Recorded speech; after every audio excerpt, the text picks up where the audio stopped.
morning, Mark Nepo. Good morning. It's great to be with you. Thank you, thank you. So nice to have you here as my guest. I'm honored. Oh, well, I'm Yeah, glad. I'm glad. I'm happy to have our conversation go wherever we're moved. yeah. We have a common friend, Baptiste de Pape. Yes, absolutely. He produced the film The Power of the Heart, and there I've seen you for the first time in that movie. So after It was that, an honor to work with Baptiste and Drew, the director. It's a wonderful movie. yeah. So he brought us together, and now we're here. Thank you. Mark, you are a spiritual writer, a poet, a teacher, a philosopher as well, and you wrote a lot of books. The Wholehearted Life is one of the big themes of your books, isn't it? Yes, yes, very much so. And, I think that, and of course, all the spiritual traditions speak about this in different ways. I'm not the first to speak to it. I'm very devoted to the life of the heart, which comes out of my experience earlier in my life. Um, in my 30s, I had a rare form of lymphoma and almost died, and I'm blessed to be here. And so I've been a student of the heart ever since. And Yeah. I think it's important, especially now in our times, um, that is a great resource for us. It is the strongest muscle and the greatest tool we have. So, Hmm. as this pandemic is causing all of us to stop, Hmm. in the Jewish tradition, the word Sabbath literally means the one day we don't turn one thing into another. Hmm. And we have been forced all over the earth to stop and be in a global Sabbath, Hmm. to, as hard as that is, to not run from here to there, to stop chasing and manipulating and scheming and doing this and that, and just simply behold under all of the difficulty the miracle of life, you Hmm. know. Yeah. And I think we're being asked to, as well as shelter in place, to grow in place, Hmm. to grow in place. And you know, I don't know if you've ever seen, maybe in pictures, if you haven't, in person, redwood trees, big. Hmm. Yes, they're used on the West Coast here, which the West Coast in America is suffering now through the fires. But the redwood trees, they're enormous. They're, some of them are 1,000 years old, and they're like, hundreds of feet high, 20, 30 feet in diameter. And Seen this them. is a good teacher for um, why we need an inner life, Mhm. because it's very rare that a redwood would be uprooted in a storm, because they have deep roots and a wide trunk. Mhm. And this is why we need an inner life, to deepen our roots and widen our trunk so that we can endure the storms of our time. Mhm. Mhm. And if you look at this time with COVID-19, and um, do you have a key moment in this time that was important for you, of meaningful?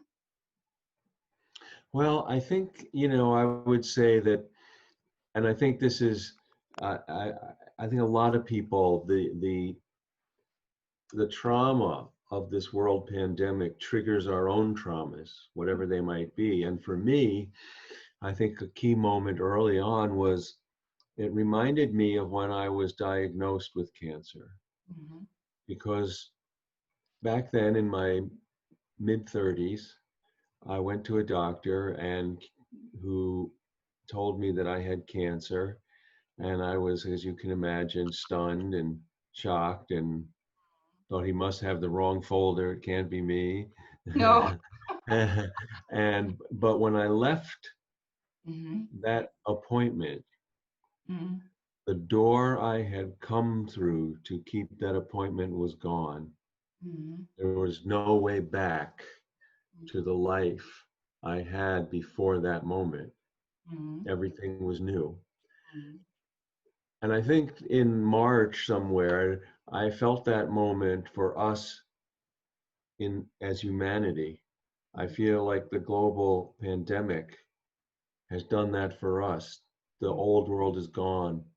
Yeah. Not like it or not, we need each other to live into what's next because life as we know it is gone. It's over.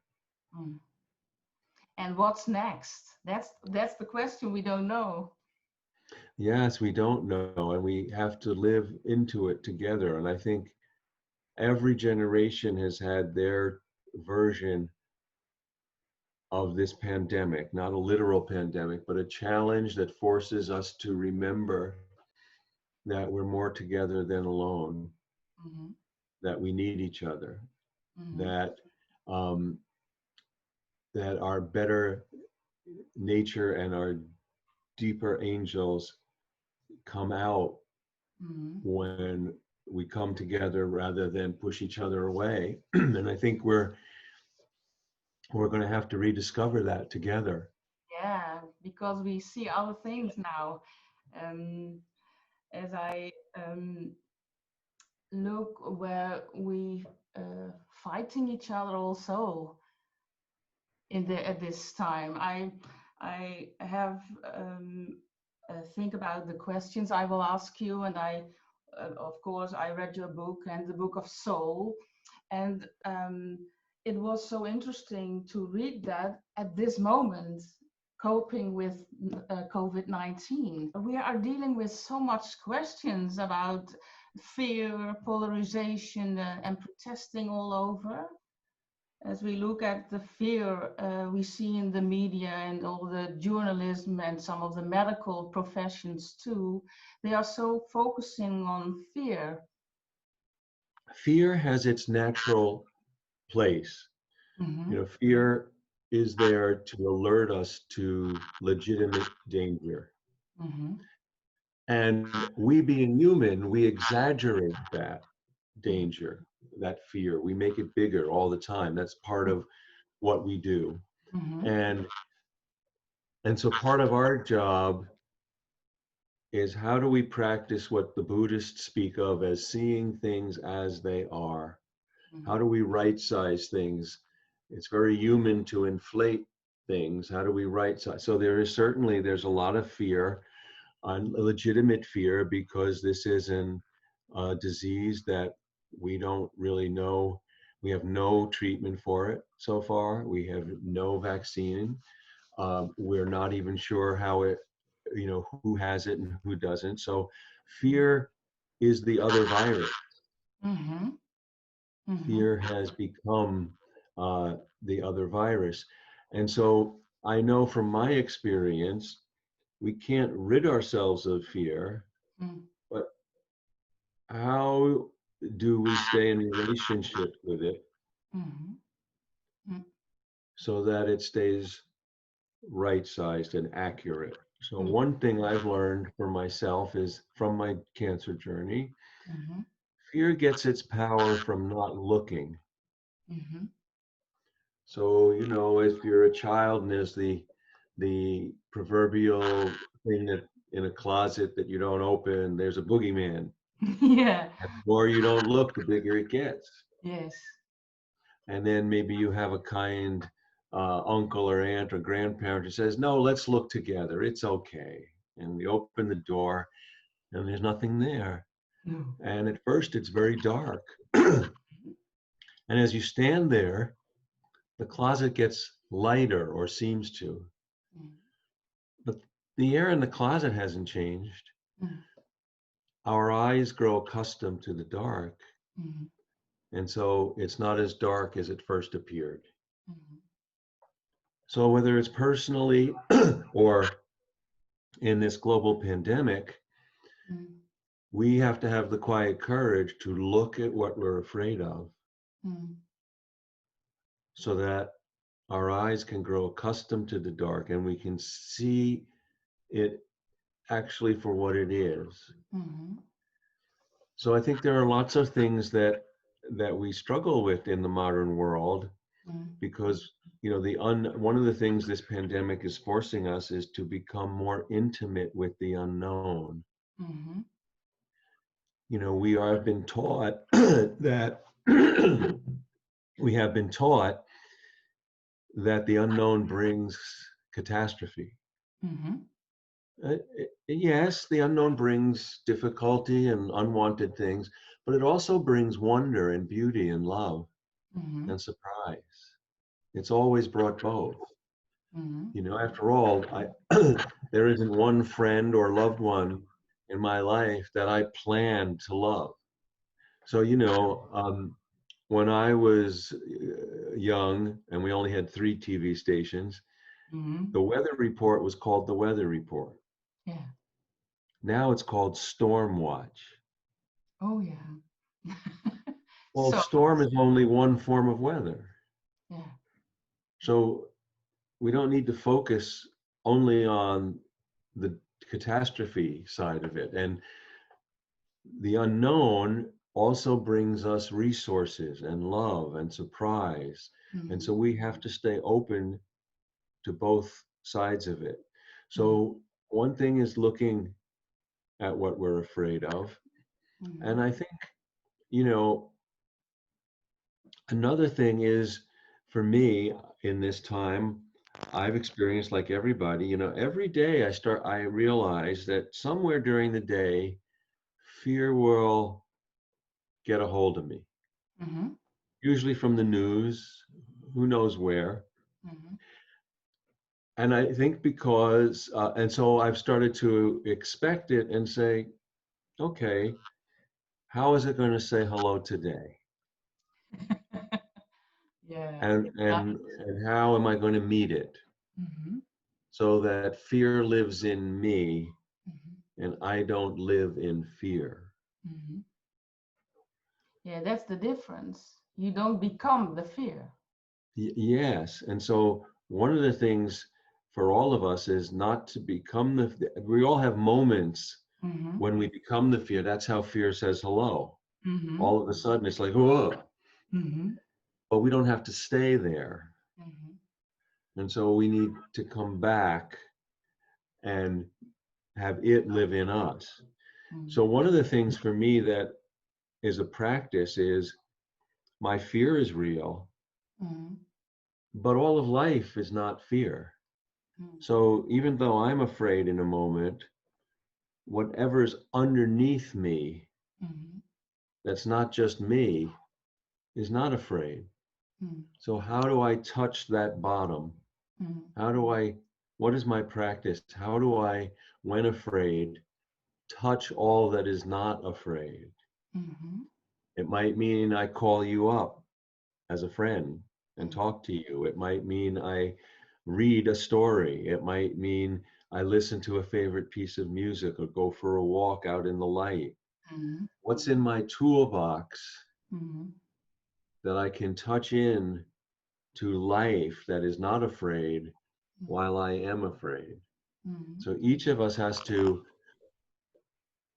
give attention as to what are those tools for each of us and how do we practice that. Mm-hmm. Mm-hmm. Thank you. Thank you. Yeah. And about polarization, here in Holland, but I think everywhere in the world, we see major contrasts now.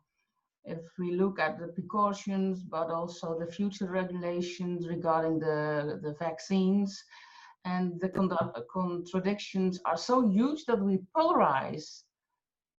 And here we are groups, two groups. You are pro or you are against, and there's nothing in between. How can we connect the different views again? Well, I think that, and of course, let me speak to it. I don't have an answer, but we feel it here in America Yeah, strongly, yeah. very strongly. And I think This is something that has been growing over time, and it has happened, I think, throughout history. There Mm-hmm. have been long periods of time when we've come together Mm-hmm. and long periods of time when we've pushed each other away. Mm-hmm. And this has been building in the modern age where we are right now, and it will take time for us to come together again. Mm-hmm. And I think that there are several things that contribute to this. And I think one of the things, uh, which goes back to the choice between love and fear. Mm-hmm. So here's a little story about that as I reflected on this, and I wrote about this in another book, More Together Than Alone, Mm-hmm. about the history of community and the power of community. So if we go all the way back to cave times, Mm-hmm. and imagine the first two people who ever discovered they weren't alone. They go, whoa, wait, who are you? Mm-hmm. And the one in the cave looks at his other and says, you're different, go away. Mm-hmm. I think that was the beginning of the go away tribe Mm-hmm. based on fear. Mm-hmm. And throughout history, depending on how strong that fear is, we've had periods where people in the go away tribe say, well, I can't trust you'll go away, so I'll put you where I can watch you.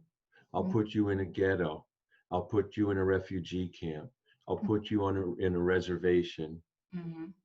And in times when fear has gone rabid, has metastasized, has overtaken people, Mm-hmm. then we have these horrible periods of genocide where people in the go away tribe say, I'm going to make you go away. Mm-hmm. But we go all the way back to that cave, and the other person at the mouth of the cave sees his other and says, oh, you're different. Come teach me. Mm-hmm. Mm-hmm. I think that was the beginning of the come teach me tribe. Mm-hmm. When that Mm-hmm. is our central belief, then we are more together than alone. We Yeah. share all of what we know together. And that has led to periods of enlightenment and compassion. So Mm-hmm. the paradox is, though, Mm-hmm. we belong to both tribes. Mm-hmm. And I can tell you, I believe with my heart that I am part of the Come Teach Me tribe. Mm-hmm. And we may get off this call together, and something will frighten me so much that I'll switch tribes. Mm-hmm. And now I need you to remind me we need each other. No, no, no, no. Yes, we get afraid, but that fear is not something to build life on. It is something, fear is to be moved through, not obeyed. Mm-hmm. To move through it, not obeyed. Mm-hmm. Whenever I have asked my fear what I should do, it says, oh, be more afraid. I thought Mm-hmm. you'd never ask. Be more of it, yeah. And I don't, but I don't need to ask my fear. Mm-hmm. I need to calm my fear and ask my heart and my soul and you and what we should do. So I think, so how do we move from this? I have some thoughts and feelings. I don't know any one answer, but I do think that we need great love and great suffering remind us that we are each other. Mm-hmm. That has always been.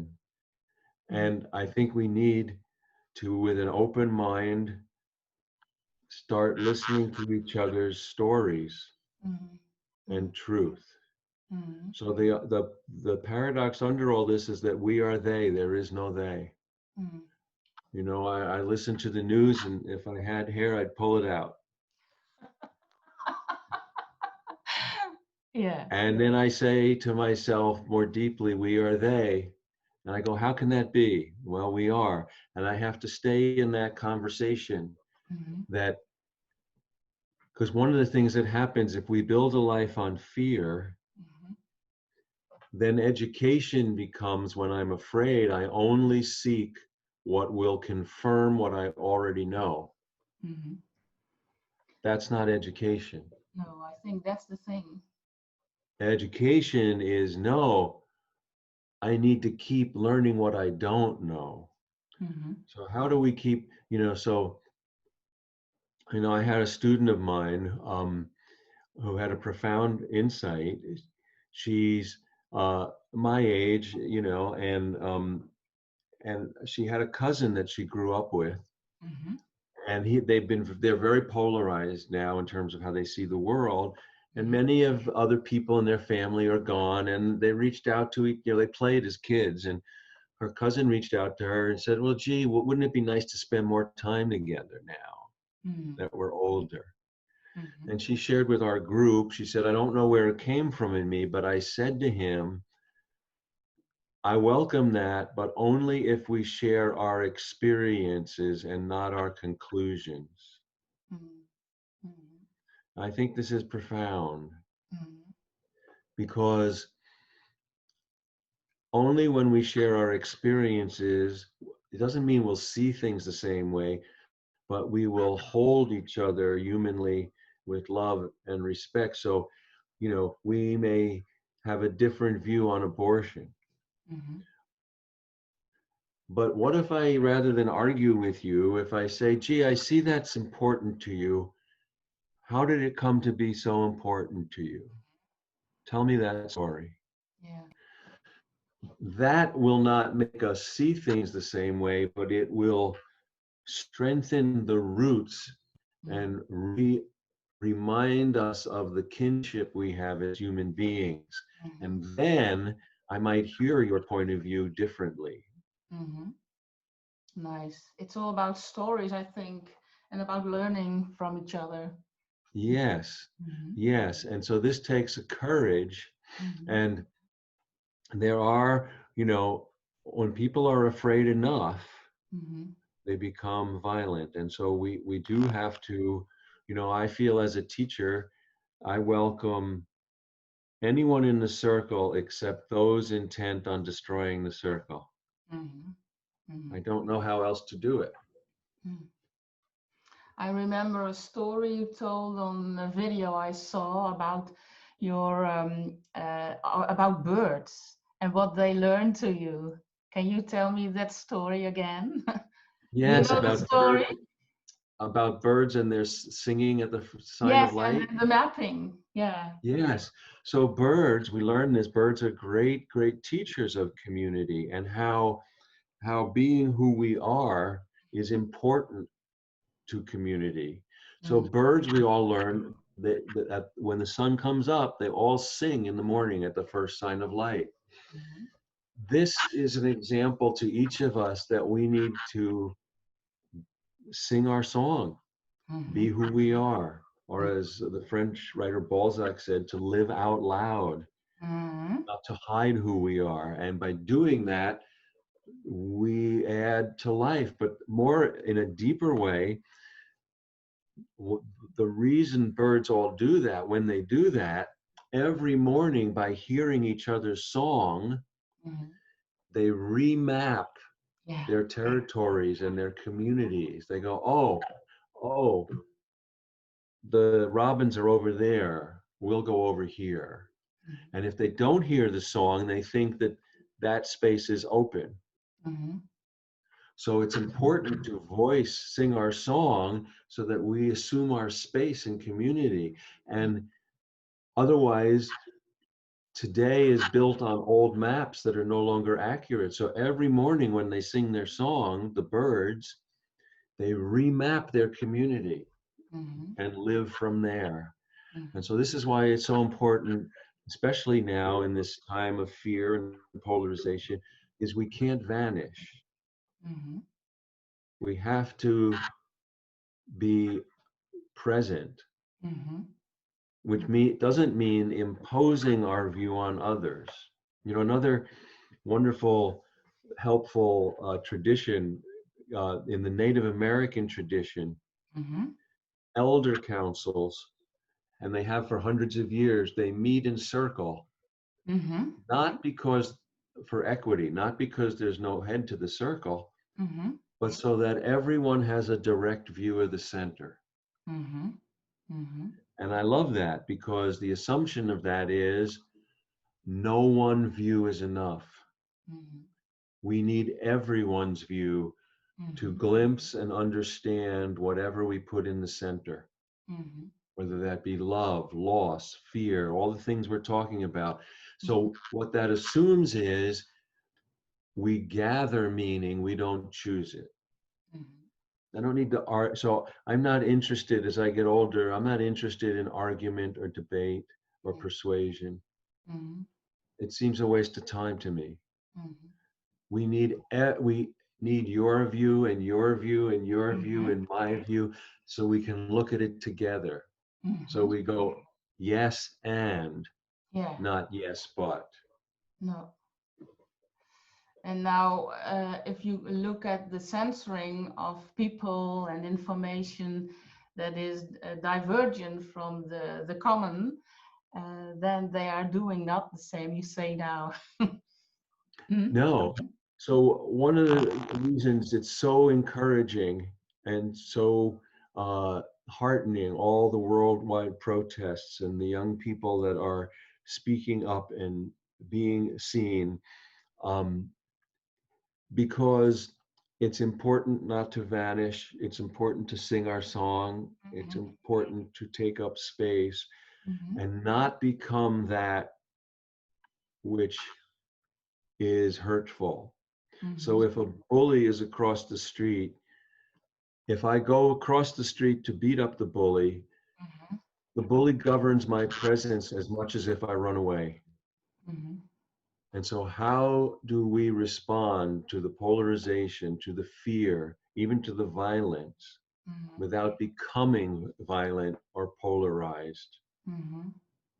Mm-hmm. This has been a challenge throughout history, and it's our turn Mm-hmm. to meet that challenge, to Yeah. find the strength in love and kindness.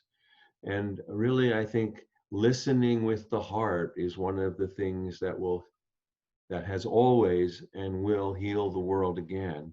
Mm-hmm. Mm-hmm. Yeah. Mm-hmm. Thank you. And you speak all in your book about live a wholehearted life. It's so nice, the statements. Oh, and what is the most important thing if I want to live a wholehearted life? What's the main thing? Is there a main? Well, yes, so one of the rewards for living a wholehearted life is that we are thoroughly alive. Mm-hmm. And by being alive, not only is there less between you and me, Mm-hmm. but there's less between us and life. Mm-hmm. And so when we are wholehearted, Mm-hmm. when we hold nothing back, when Mm-hmm. we're totally present, Mm-hmm.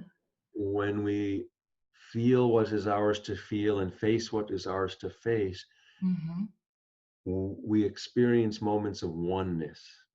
Mm-hmm. We experience life. We're just not isolated. Mm-hmm. And that is wonder and joy. The sensation of oneness is joy. Mm-hmm. So how we do that, it's interesting that the word in English, perfect, Mm-hmm. it didn't originally mean without flaws, Mm-hmm. without mistakes. That Mm-hmm. was actually a mistranslation. If we go all the way back, you know, in the New Testament, when Jesus says, "Be thou perfect," when we Mm-hmm. go back to the translation, when he spoke originally in Aramaic, Mm-hmm. and there's a wonderful book called Prayers for the Cosmos by Neil Douglas Klotz, who Mm-hmm. translated back in the original Aramaic, and he found what was translated as perfect originally meant thorough. Mm-hmm. Big Okay. difference. Yes. Big difference. There is a fork in 2,000 years of education Mm-hmm. because the reward for being thorough is being wholehearted. Yeah. Yeah. To try to be perfect, which I don't think you can, that isolates us from life. Mm-hmm. So, we all make mistakes. We all inadvertently hurt each other. And part of being thorough is making amends, mm, mm, healing, mhm, learning. When mm, we do that, we get closer. mhm, mm, When we do that, we get closer. So I think that one of the key ways to practice being thorough mhm, is, as life pushes us away with things like pain and fear and worry, we have to come back. We mhm, lean back in. In the ocean, there's undertow and then the waves come in. There's undertow and the waves come in. You're never going to eliminate the undertow, mhm, but the job of the sea is to come back in. And mhm, so too, as human beings, as spirits and bodies mhm, in time on earth, yeah, fear and struggle and anxiety, all these things are the undertow of life. But our job is then to lean back in, mhm, never stop being the wave, mhm, being thorough, being loving, being kind. In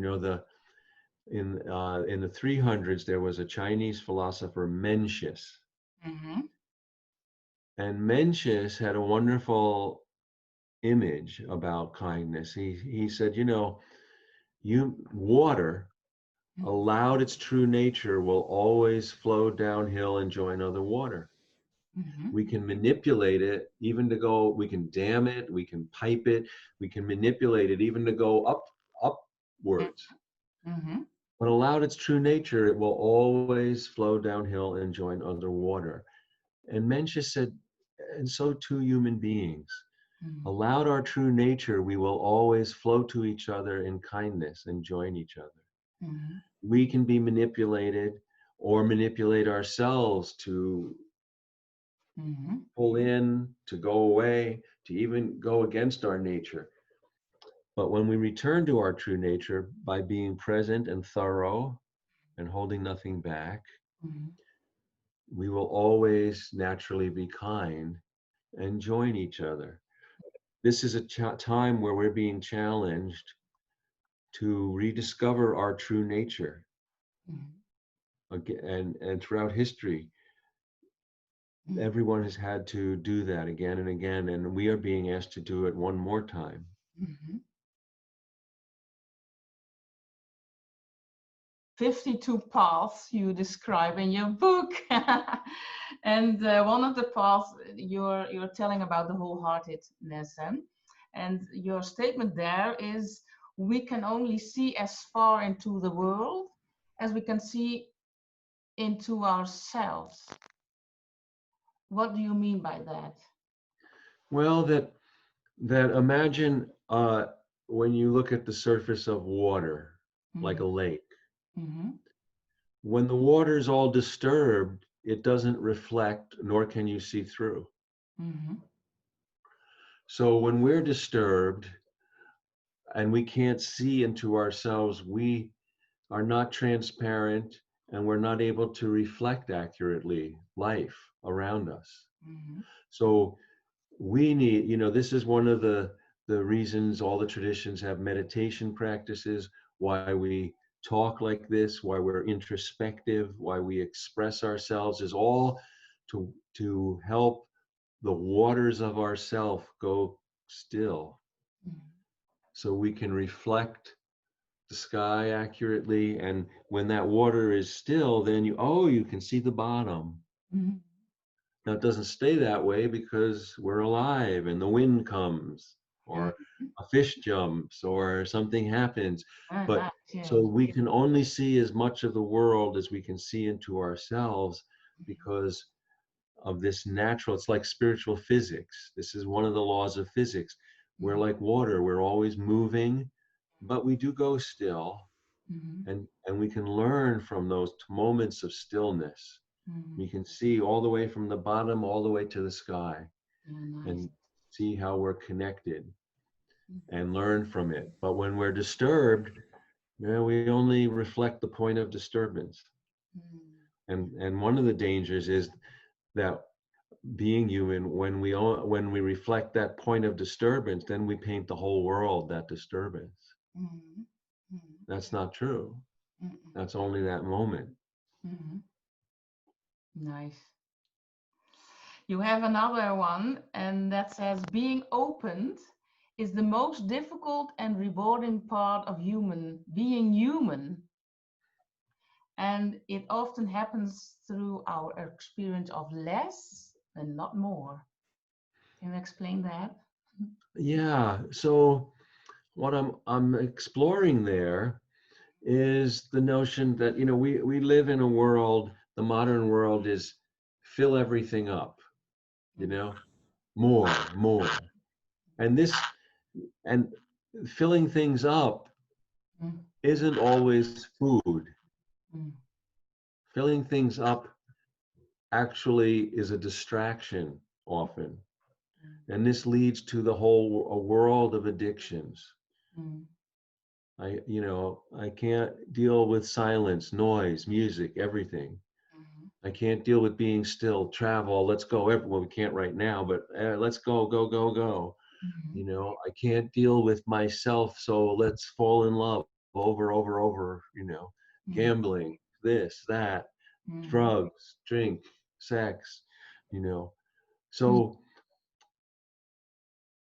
often we as human beings, we need repeatedly in like a cycle.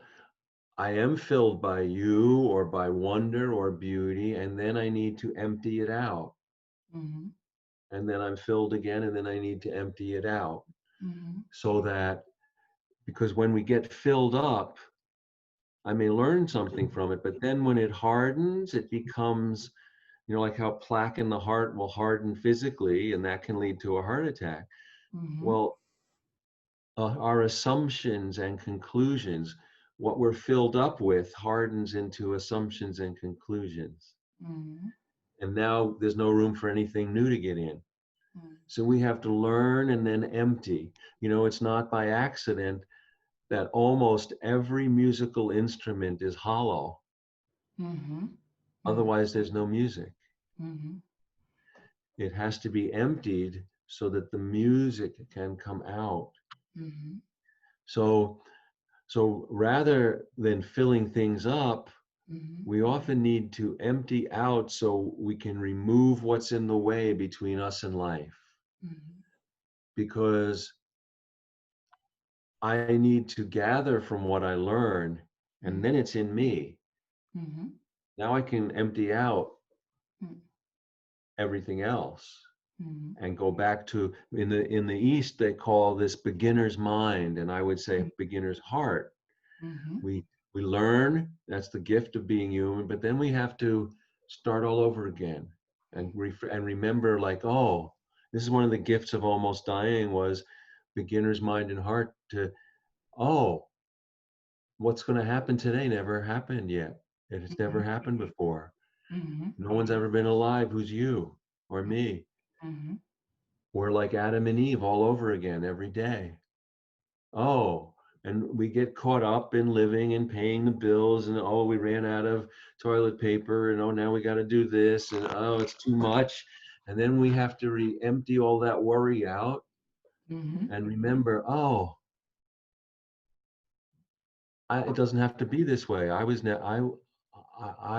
here, and I'm alive, and there's nothing between me and life. And how rare it is to be here at all. How rare it is to be here at all. And so that we're human, we forget mm, how rare it is to be here. And part of being thorough and wholehearted, these all go together, is that it helps us feel and remember by emptying out mm, all that we've accrued. Then oh my goodness, we recover how rare it is to be here. And mm, now we can be thoroughly alive. So, a couple of stories about that, which are really, you know, one of Buddha's students mm, asked him, well, how rare is it to be born as a human being of all the things mm, on earth? And Buddha said, imagine a giant sea turtle, and it's asleep at the bottom of the ocean, mm, and it wakes, and it comes all the way up, it breaks surface, it looks around, and it goes back to the bottom and falls asleep again. Mm-hmm. Said the odds of that sea turtle waking up and breaking surface in the same exact spot twice Mm-hmm. is how rare it is to be a human being. Mm-hmm. So nice. Wow. Yeah. I have another question about your book. In your book, you have the pulse, and each pulse you describe it ends with questions to walk with. What is the main question we have to answer right now? Well, I think the main question that we all have to answer right now is what do we need to put down that's no longer working Mm-hmm. so that we can recover this respect and closeness and love for each other. Mm-hmm. You know, the word sacrifice, which Mm-hmm. there's great sacrifice happening, Mm-hmm. you know, everyone from frontline nurses and doctors and oh my God, there's so many people helping us to be here and to be well and to get well. Mm-hmm. The original definition of the word sacrifice, the soil out of which that word comes, Mm-hmm. that word literally in the beginning means originally to give up what no longer works Mm-hmm. in order to stay close to what is sacred. Mm-hmm. So, as we mentioned, the old world is gone, everything is broken down. Mm-hmm. So, we are forced to ask what needs to be repaired, Mm-hmm. what needs not to be repaired, but reimagined in a new way, Mm-hmm. and what that's broken needs to stay broken. Mm-hmm. That no, thank God it's finally broken. We We don't don't need need to that put it back anymore. together. So we need each of us individually and in our communities to ask those questions. Mm-hmm. What do we need to put down that's no longer working so Mm-hmm. we can recover the wonder that we are here, we're alive, and we're thorough beings. You know, the Trappist monk Thomas Merton, who was an amazing writer.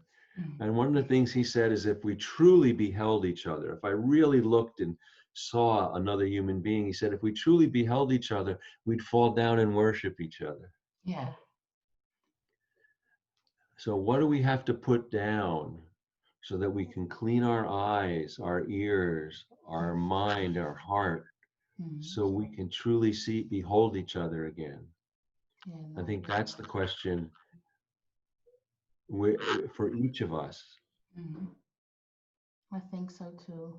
Yeah. We have to look into each other's eyes too, for a few minutes, and then you see, what do you see? Is it your own story, or is it your story, or does it come together? Mm-hmm. Yes, yes. Do you want to read a poem for us to end this beautiful conversation? Do you have that, or do we have Yes, to? Yes. sure. Oh, that's Let me, nice. yeah, let me get a poem here. Mm-hmm.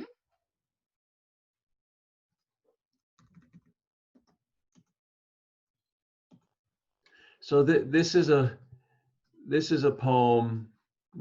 It's called Inside Everything. Mm-hmm.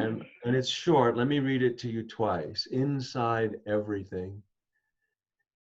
Keep trying to hide, and in time you become a wall. Keep trying to love, and in time you become love. Our journey on earth is to stop hiding so we can become love. Everything else is a seduction and a distraction. Courage is staying true. Let me read that poem again. It's called Inside Everything. Mm-hmm. Keep trying to hide, and in time you become a wall. keep trying to love, and in time you become love. Our journey on earth is to stop hiding so we can become love. Everything else is a seduction and a distraction. Courage is staying true. Wow. Thank you. Thank you so much. Oh, you're Thank very you so welcome. much for your openness and your time, your thoughts and your vision. Thank you. Thank you. Oh, you're very welcome. A joy to be with you, and thanks for your work. And you be well. Thank you. I will all put the stuff from your book and all everything I will do in the video. Oh, thank you so Yeah. much. And give my love to Baptiste too. I will do. I will do. I thank him for meeting you here. So Yeah. have a nice day. All right. You too. You too. Thanks again. Be well.